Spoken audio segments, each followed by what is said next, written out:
Good evening, fellow racing comrades, and welcome to Compact Car 101. So, we've got the new Grotti Brioso, bit of a bappity boopa Italiano-esque name there, and this car is great. It's the fastest compact car for all different styles of tracks. It's not easy to drive though, as you can see here. It's just this fat, heavy dinosaur egg of a thing that is incredibly hard to keep traction with, but if you can control it, then I'd suggest using it. The first thing I noticed about this car was that it reminded me of those little egg cars they have for toddlers to drive around in, much like the one here.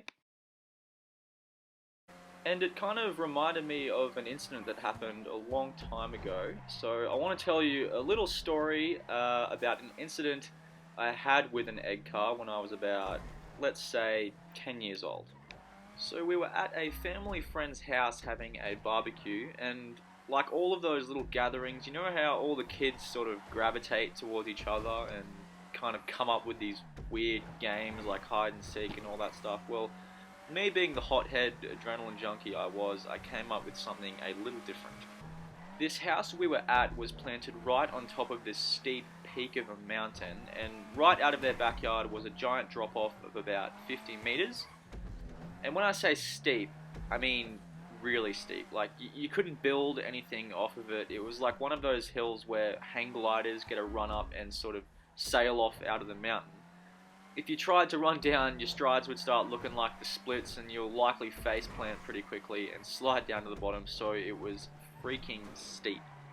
Now, for anyone who's seen my driving knows I'm a reckless son of a bitch, and I've got to say, throughout my childhood, I was much of the same. I was always the daredevil type. I was always in slings or casts or hobbling around on crutches, knees and elbows stitched up, always pressuring my friends into doing stupid stunts only a half-wit like myself would have tried.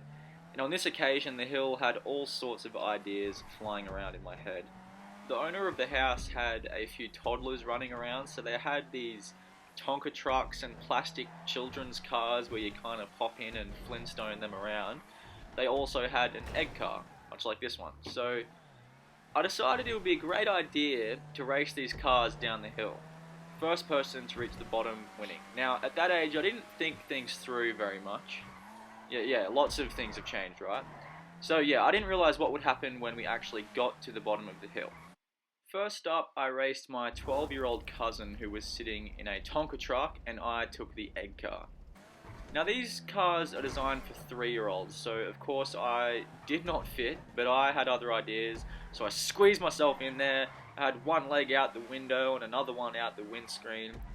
You know, the kids were like poking me with the broom to get in there, and once I was in, that was it. There was no backing out. The race kicked off, and my cousin flew off the blocks in the Tonka truck and had a decent lead on me.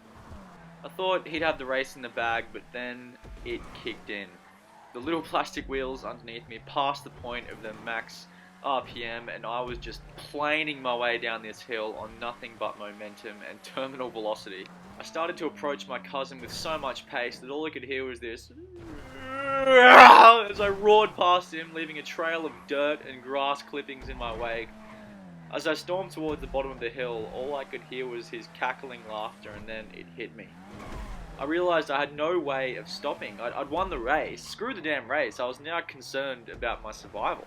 As I'm losing traction and drifting sideways down this mountain in this coffin on wheels, I noticed there is a giant pile of logs at the bottom of the hill. And these weren't logs that you hack up with an axe and throw on the campfire. They were like the kind of log pile that only the machines that rip through the Amazon at the rate of 3 football fields a day could create. It was huge, and you betcha I was heading straight for it. I accepted my fate, closed my eyes, and rammed right into the log pile. It popped me right up into the air, and I just remember it feeling like just complete helplessness. There was nothing I could do.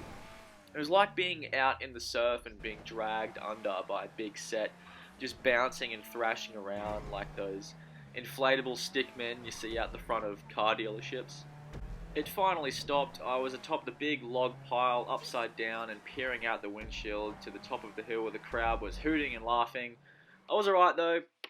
The adrenaline was enough to numb the pain of the bruises and scratches. I could not get out on my own, so my cousin was there, freaking prying me out with a crowbar. I'm just thankful we didn't have to call the fire brigade to give us some assistance or whatnot.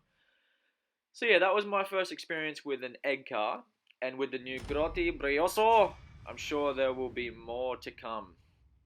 So yeah, this was a little bit of an anecdotal episode, I know, but I thought it was a funny story, and this car reminded me of it. So yeah, bit off topic, but hopefully you enjoyed it. Peace.